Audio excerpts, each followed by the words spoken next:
Hi, my name is Anna, and I'm here with May, Kristin, and Jasmine, and our faculty advisor is Dr. Brewington.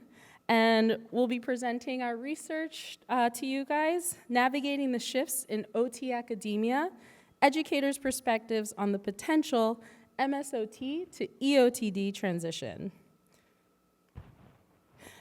So I'm going to begin by introducing the topic to you all and highlighting the important distinctions about this topic. And then we'll share the themes and the literature that we found and how we formed our research question.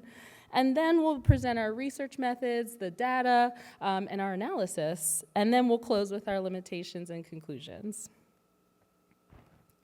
So to begin, we first want to note that the current education requirement, as you all, most of you know, to begin a clinical career in occupational therapy, there's 2 points of entry, or dual entry. So you can either get a Master of Science in Occupational Therapy, like what we're doing now, or an MSOT, or you can get a Doctor of Occupational Therapy degree, AKA an entry-level OTD or an eOTD, okay? So where is OT education heading potentially? So the U.S. Bureau of Labor Statistics projected a 12% growth in the OT profession by the year 2032. And as the profession grows, the demand for faculty is going to grow with the increasing student population. Furthermore, in 2014, the American Occupational Therapy Association's Board of Directors recommended that all the OT programs move to an eOTD, an entry-level OTD, by this year, 2025, as the single point of entry for the profession. And they expressed some of the perceived benefits, like it prepares OT to meet future needs of society and providing evidence-based care. It would provide graduates with the autonomy for professional leadership. And it would maintain some standards compared to other professionals that also require a clinical doctorate degree to practice, like physical therapists. But what does that actually mean for OT education programs? This transition has implications for things like accreditation standards, curriculum development, costs for faculty, qualifications, and more things too. So, and before I do that, many OT programs have begun to transition their programs to a single entry OTD in the country, but this mandate is officially on hold to further investigate. So we decided to explore this topic and see where the gaps were and just better understand the impact that this potential mandate would have. Okay, so now the literature. Our goal in the review was to just fully understand the breadth of the experiences of individuals that are navigating a program transition like this, from an MSOT to an eOTD. And as I touched earlier, the overall respondents of studies that support the transition have expressed things like it would meet the demand for healthcare needs and healthcare workers and increase evidence-based practice, which is great. But some articles have presented findings that were against this type of transition. They highlighted limitations like the existing academic infrastructure, faculty and institutional preparedness, and several times we came across studies where they were surveying large groups of respondents with different clinical experiences and academic education levels. And so when these broad surveys are happening with broad categories of people, it can be difficult to elicit detailed information about one particular group. So we repeatedly noticed that one key stakeholder's perspectives was lacking in this literature. So that's what led us to how we formed our research question, which May will get to you now.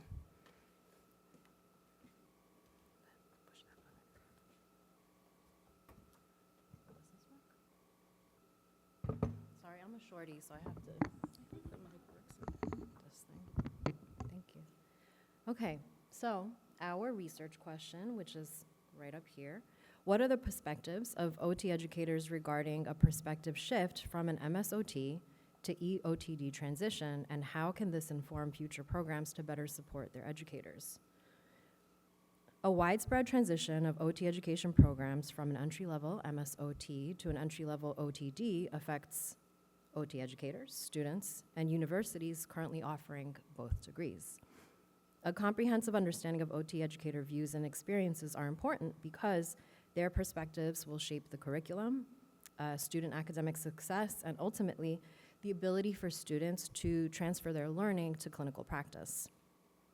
The data could help to develop practical solutions to support OT educators in a manner that is empowering and ultimately support a more robust and impactful educational system for the future of occupational therapy in the US.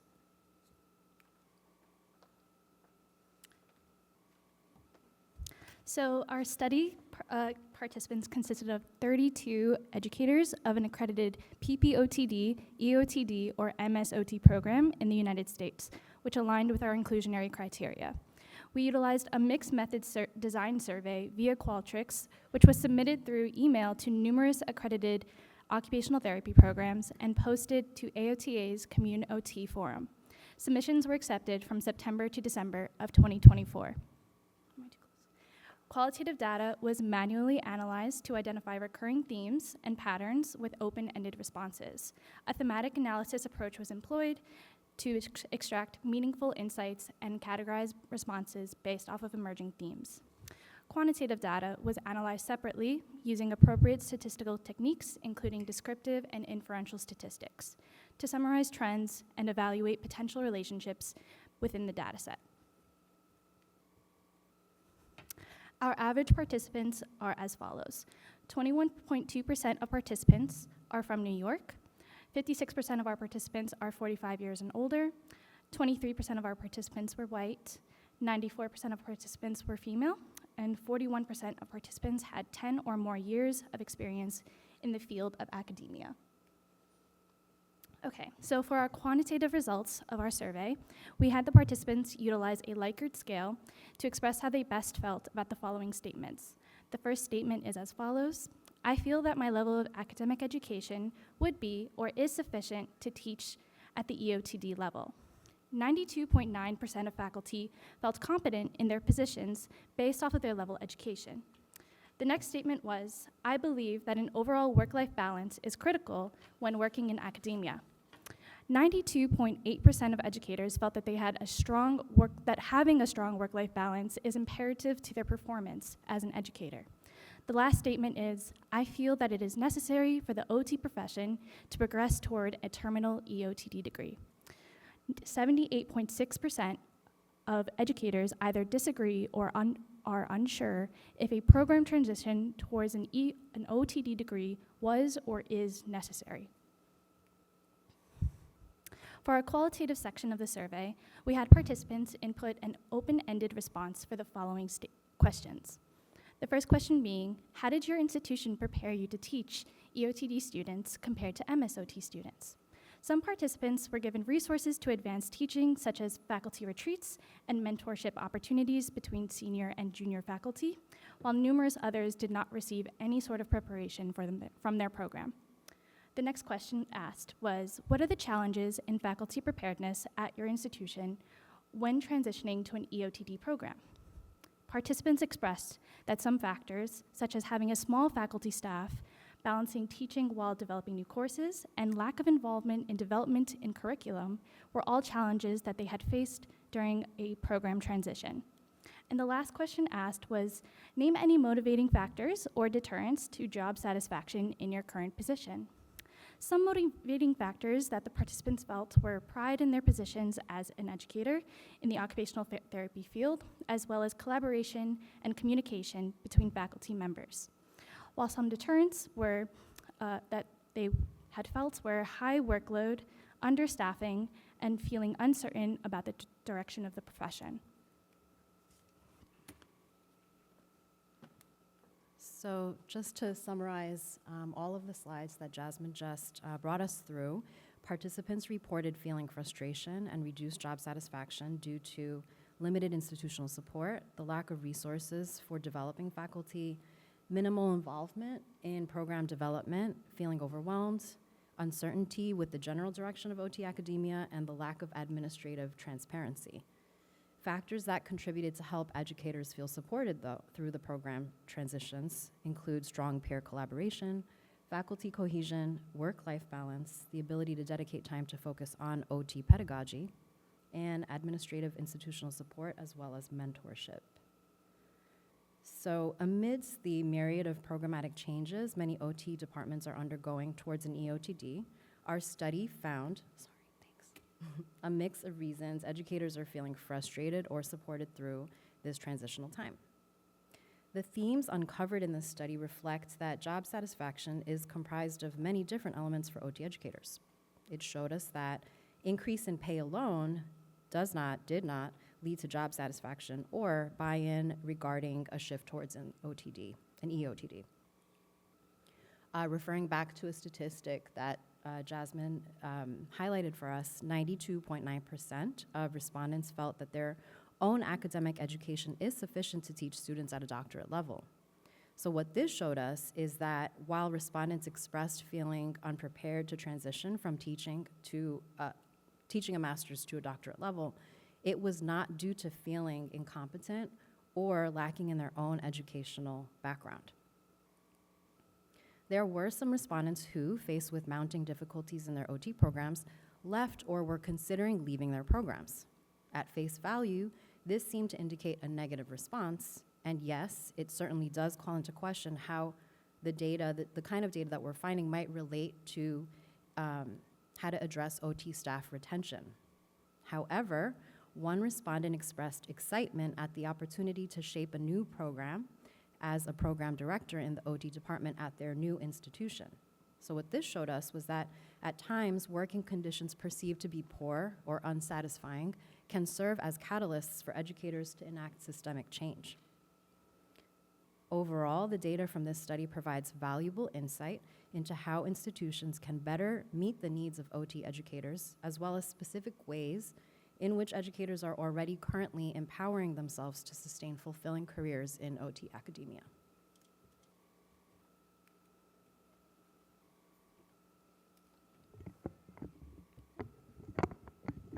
Okay, now moving on to our limitations. One of the main limitations we encountered was the lack of existing research on faculty perspectives during the transition to an eOTD program. Because this area is relatively new and underexplored, we had limited foundational studies to draw upon when designing our research framework and interpreting findings. As a result, the study operates somewhat in isolation, and future research will be necessary to either validate or challenge our initial conclusions. Next, while we were able to collect a range of responses from faculty, the overall sample size does not fully represent the diversity of all OT faculty across the United States. A broader sample will provide a more comprehensive understanding and might reveal additional themes or perspectives not captured in our study.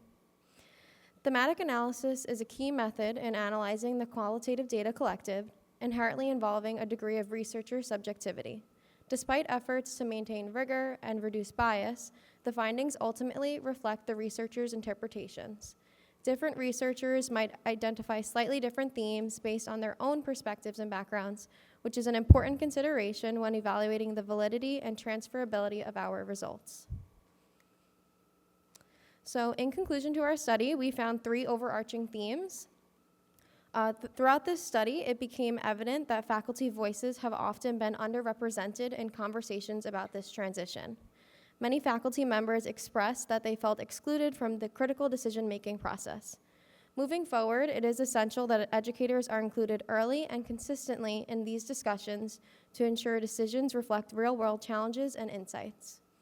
With the next being institutional and personal needs, faculty members highlighted several foundational needs during the transition process, including peer support, structured mentorship, and access to clear, consistent institutional resources. These elements are described as essential for managing the academic, emotional, and logistical challenges of the eOTD implementation. A recurring theme in the data was the concern around work-life balance and maintaining job satisfaction amid change. Future research should be conducted to identify sustainable strategies that support faculty well-being and professional fulfillment during times of organizational transformation.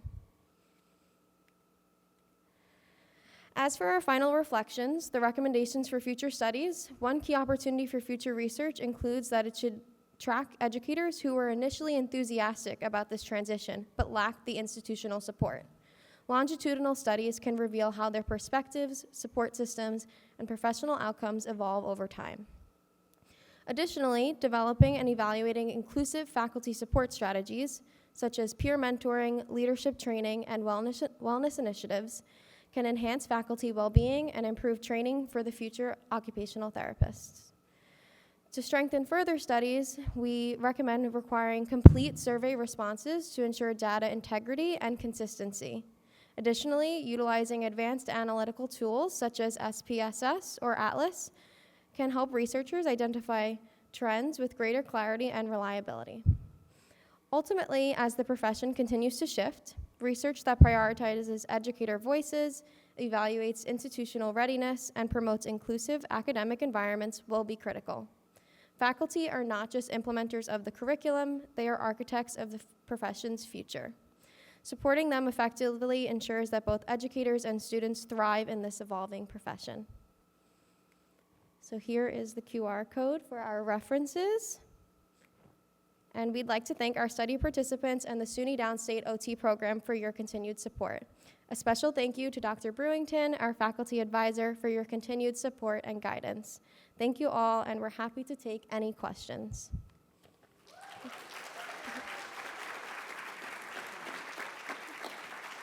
I saw that subjectivity in interpreting the data was brought up as a limitation. So I'm wondering, in your review of the literature, how did you structure your methodology to minimize that subjectivity in the thematic analysis? The subjectivity for, Your thematic analysis. as researchers.